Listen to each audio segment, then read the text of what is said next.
दोस्तों, इस वीडियो में हम सबसे पहले भगवान श्री कृष्ण द्वारा अर्जुन को कर्म के बारे में दिए हुए उपदेश को सुनेंगे, जिससे हमें कर्म करना जीवन के लिए कितना महत्वपूर्ण है यह जानने का प्रयास करेंगे। और इसके बाद हम भगवान बुद्ध की कहानी से सीखेंगे कि कर्म कितना महान है, और अंत में इस कहानी का विश्लेषण भी करेंगे, जिसे सुनकर आप कर्म की महानता को भली भांति समझ सकेंगे। तो दोस्तों, अब हम शुरू करते हैं कर्म के बारे में गीता ज्ञान। श्री कृष्ण अर्जुन को ज्ञान की अपेक्षा कर्म मार्ग पर चलने का उपदेश देते हैं, क्योंकि कर्म लोक कल्याण के साथ आध्यात्मिक पथ पर चलने वाले पथिक को प्रभु की प्राप्ति भी करा देता है। इस परम योग का उपदेश प्रारंभ करने से पूर्व श्री कृष्ण कहते हैं, हे अर्जुन, अब मैं तुमको वह योग बताता हूँ जिस पर चलकर तुम सारे कर्म बंधनों को तोड़ दोगे। और इसकी विशेषता यह है कि इसका थोड़ा सा भी अनुशीलन महान भय से बचा लेता है। महान भय 3 प्रकार के बताए गए हैं, जिसमें पहला होता है अधिभौतिक, दूसरा आत्म को प्राप्त किया जा सकता है। कर्मयोग यह मानता है कि कर्म ज्ञान का विरोधी नहीं है। कर्म द्वारा व्यक्ति ज्ञान की तरफ उन्मुख हो सकता है। श्री कृष्ण बलपूर्वक कहते हैं कि ज्ञान मार्ग की सिद्धि भी बिना कर्म के संभव नहीं है। संन्यास प्रधान योगियों का यह मानना है कि कर्म का त्याग निष्क्रियता है। यह एक बहुत बड़ा भ्रम था। कर्मयोग बताता है कि निष्क्रियता क्या है। निष्क्रियता एक स्वभाव है। कर्म करते हुए यह अनुभव करना कि कर्म मैं नहीं कर रहा हूँ, मैं करता नहीं हूँ, कर्ता केवल परमात्मा है, मैं तो केवल माध्यम हूँ। निष्क्रियता आत्मा का स्वभाव है। गीता संकल्पों का त्याग करने का उपदेश देती है। कर्मयोगी वही है जो कर्म करता है।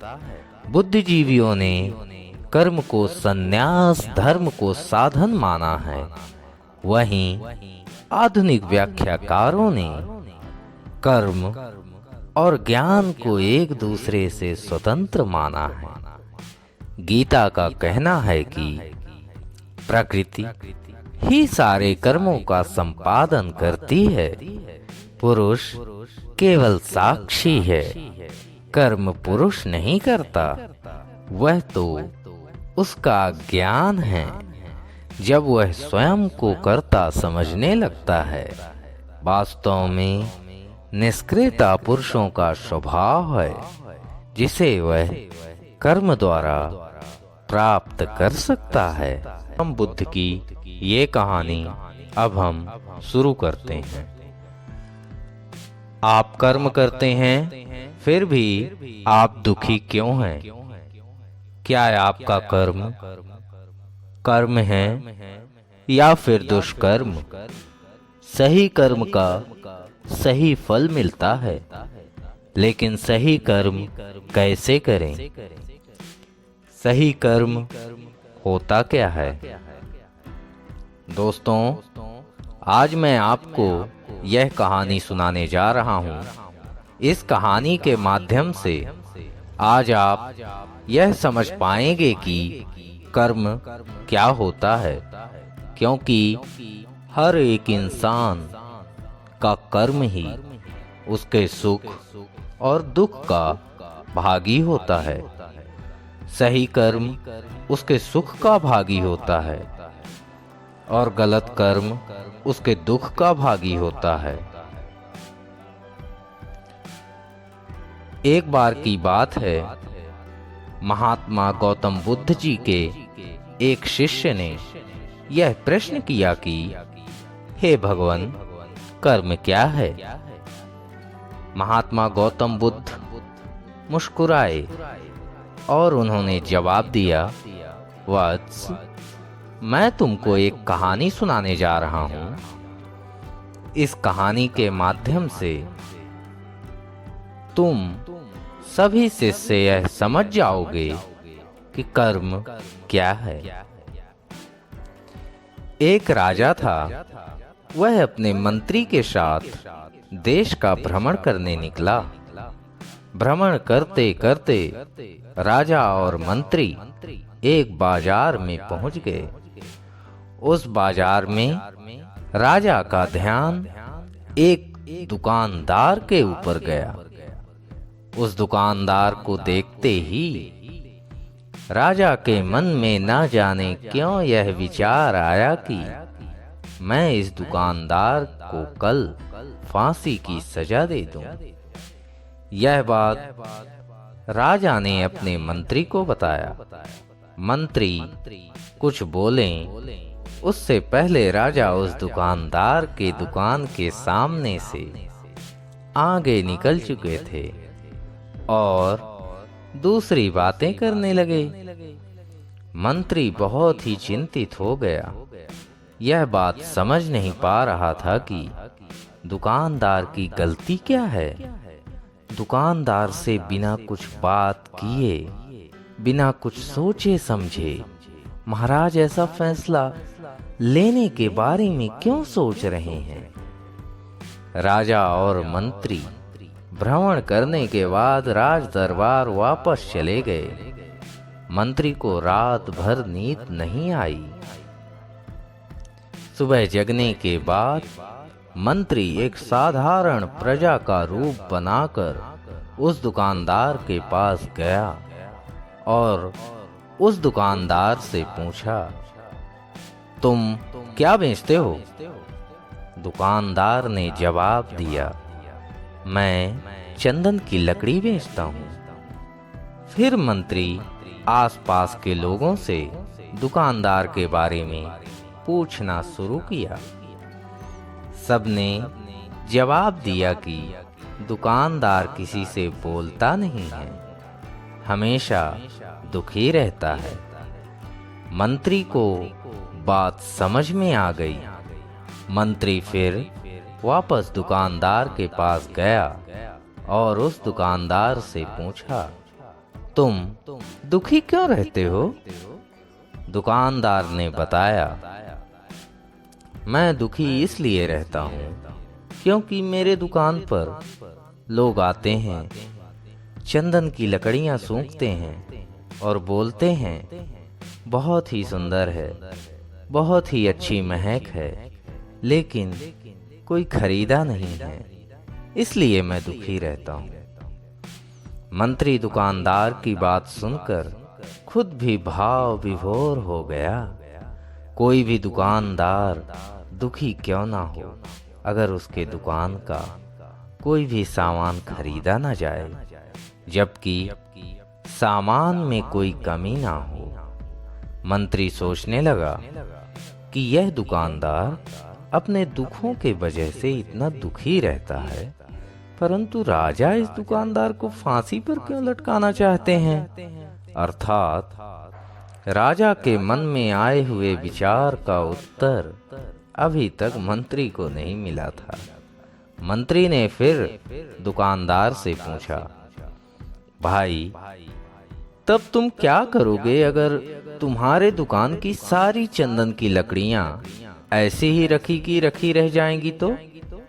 दुकानदार ने गुस्से भाव में बोला, हाँ, मैं जानता हूँ मेरी चंदन की लकड़ियां ऐसी ही रखी रह जाएंगी, कोई नहीं खरीदेगा। इसलिए मैं सोचता हूँ कि हमारे देश का राजा जल्दी से मर जाए।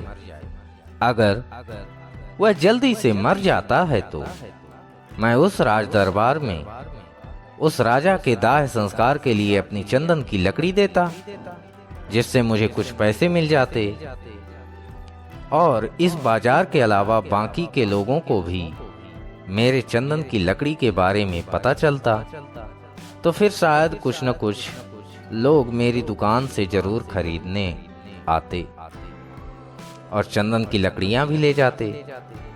मंत्री दुकानदार की बात को सुनकर सब कुछ समझ गया और उसके मन में एक विचार आया। मंत्री ने दुकानदार से चंदन की कुछ लकड़ियां खरीदे। इस खरीदारी से दुकानदार को कुछ पैसे भी मिल गए और वह थोड़ा खुश भी हो गया। मंत्री चंदन की लकड़ियों को लेकर वापस राज दरबार चला गया। राज दरबार पहुंचकर मंत्री ने उन चंदन की लकड़ियों को राजा के समक्ष रख दिया और बोला, हे राजन, ये चंदन की लकड़ियां उसी दुकानदार ने आपको भेंट किया है जिस दुकानदार को आप फांसी देने के लिए सोच रहे हैं। राजा ने उस चंदन को सूंघा तथा सूंघने के बाद बड़े ही प्रसन्न हो गया। राजा ने कहा, यह चंदन की लकड़ियां बहुत ही ज्यादा खुशबूदार हैं। दुकानदार के इस अनोखे भेंट से राजा बहुत खुश हुआ और मंत्री को कुछ स्वर्ण मुद्राएं दिए तथा बोले, जाओ उस दुकानदार को ये स्वर्ण मुद्राएं इनाम में देना और बोलना कि आज के बाद महल में जब कभी भी चंदन की लकड़ियों की जरूरत पड़ेगी तब तुम्हारे दुकान से ही चंदन की लकड़ियां ली जाएंगी। मंत्री जी मुस्कुराने लगे तथा यह सोचने लगे कि अब तो राजा के मन में उस दुकानदार को फांसी देने का विचार आ ही नहीं सकता, क्योंकि अब तो हमेशा राज दरबार के लिए चंदन की लकड़ियों का इंतजाम की जिम्मेदारी उस दुकानदार को जो मिल गई है। मंत्री स्वर्ण मुद्राओं को लेकर वापस दुकान की तरफ चल दिए। इधर राजा इस विचार में पड़ गए कि वह दुकानदार तो बड़ा ही अच्छा इंसान है। जिस वक्त मैं उसके बारे में यह सोच रहा था कि मैं इसको कल फांसी दे दूंगा, तब शायद उसके मन में उस समय यह विचार चल रहा था कि राजन पहली बार मेरे दुकान के सामने आए हैं, क्यों ना मैं उनको अपनी सुंदर और खुशबूदार लकड़ियों को भेंट करूं। और आज उसने मुझे भेंट भी किया, वे वजह ही मैं उसको फांसी देने के बारे में सोच रहा था। इधर मंत्री दुकानदार के पास पहुंच गया। मंत्री ने राजा के द्वारा दी गई स्वर्ण मुद्राओं को दुकानदार को देते हुए कहा कि जिन चंदन की लकड़ी को कल मैं खरीद कर ले गया था, उन चंदन की लकड़ियों को राजा ने बहुत पसंद किया और इनाम के तौर पर तुमको कुछ स्वर्ण मुद्राएं दिए हैं। दुकानदार बहुत ही खुश होने लगा। साथ ही साथ मंत्री ने उस दुकानदार को यह भी बताया कि अब आज के बाद दरबार में जब कभी भी चंदन की लकड़ियों की जरूरत पड़ेगी तो सारी चंदन की लकड़ियां तुम्हारी दुकान से ली जाएंगी। दुकानदार मंत्री की बात सुनकर बहुत ही खुश हो गया। मंत्री ने दुकानदार से पूछा, क्यों भाई, तुम तो राजा के बारे में इतना बुरा भला सोचते थे, लेकिन राजा देखो तुम्हारी कितना चिंता करते हैं। राजा कितने अच्छे हैं। राजा अपनी प्रजा के बारे में कभी भी गलत नहीं सोचते हैं। दुकानदार मंत्री की बात से सहमत हो गया और बहुत दुखी हुआ। दुकानदार मंत्री से बोला, मैं कितना गलत सोचता था राजा के बारे में। राजा तो बड़े ही अच्छे हैं, बड़े ही भले राजा हैं। भगवान करे कि राजा की बहुत ही लंबी आयु हो। यह बात सुनकर मंत्री भी बहुत खुश हुआ। फिर मंत्री वहां से वापस राज दरबार को चला गया और यहीं पर महात्मा गौतम बुद्ध जी ने इस कहानी को समाप्त कर दिए। फिर अपने शिष्यों से उन्होंने पूछा कि अब बताओ कर्म क्या है। किसी शिष्य ने कहा, कर्म बोले हुए शब्द हैं। किसी शिष्य ने कहा, कर्म वाणी है। तो किसी ने कहा, कर्म सोच है। तो किसी ने कहा, कर्म भावना है, वगैरह वगैरह। अपने सारे शिष्यों का जवाब सुनने के बाद महात्मा गौतम बुद्ध जी ने बताया कि कर्म हर एक इंसान की खुद के विचार होते हैं। हमारे विचार जैसे रहेंगे हम वैसे ही कर्म करेंगे और उन्हीं विचारों के द्वारा की हुई कर्म हमारे सुख और दुख के लिए उत्तरदायी होंगे। अर्थात हमारे विचार अगर गलत हैं तो हमारे द्वारा की हुई कर्म भी गलत होगी तथा इसका परिणाम भी गलत निकलेगा। परिणाम स्वरूप हम दुखी रहेंगे। अगर हमारे विचार सही रहेंगे पर हम सही कर्म करेंगे, सही कर्म करेंगे तो फिर सही फल मिलेगा जिससे हम सुखी रहेंगे। तो दोस्तों, इस कहानी से हमने सीखा, अगर हमारे विचार सही रहे, निष्पाप रहे तो हम सही फैसला लेंगे। हमारे द्वारा वह सही फैसला सही कर्म होगा। जब सही कर्म होगा तो सही परिणाम मिलेगा जिसकी वजह से हम सुखी रहेंगे, हम खुश रहेंगे। तथा इस जगह पर अगर हमारे विचार गलत रहेंगे तो हमारे द्वारा लिए गए फैसले भी गलत होंगे, किया गया कर्म भी गलत होगा जिसे दुष्कर्म कहा जाता है और उन्हीं दुष्कर्म के वजह से परिणाम भी गलत मिलेगा। तब दुष्परिणाम मिलेगा, तब हम दुखी रहेंगे, परेशान रहेंगे। कर्म का मंत्र है, सही कर्म सुख देगा, दुष्कर्म दुख देगा। तो दोस्तों, ये कहानी कैसी लगी आपको? आप हमें कमेंट के माध्यम से जरूर बताएं। कहानी सुनने के लिए धन्यवाद।